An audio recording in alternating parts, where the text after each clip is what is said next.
Hi, this is Jason from the QuickBooks team. Let's go over what you might see in an invoice for QuickBooks, including your company ID, the QuickBooks services you're paying for, and where you'll see any discounts you're receiving. We'll also cover why you might receive more than one invoice in a billing period. To look at your billing history, select Settings, Subscriptions and Billing. Then select Billing Details. To download your invoice for QuickBooks, select Export to PDF, and then open the PDF. Here you see the invoice number and the total dollar amount you paid. The date shows when you paid the invoice.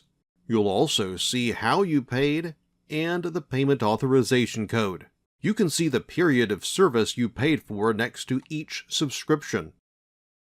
You'll also see your billing address and company ID. This is a unique number assigned to your QuickBooks company.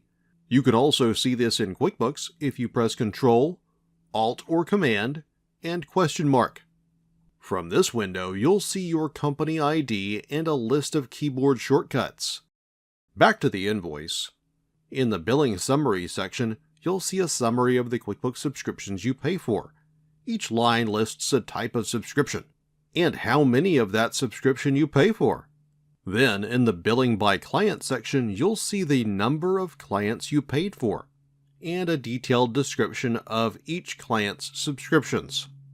Note that each subscription a client has appears as a separate line. You'll see their company's QuickBooks subscription, and if they have QuickBooks Payroll, you'll see it as a separate line, along with a line for what you paid based on their number of active employees.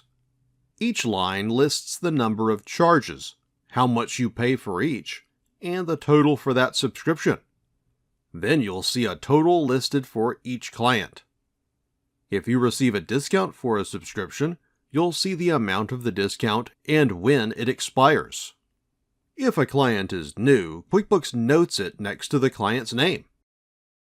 Last, the invoice totals all of your client's subscriptions in this section. You might also receive a second invoice if your payment failed. Now you know what's on an invoice for QuickBooks, so you can better understand what you're paying for.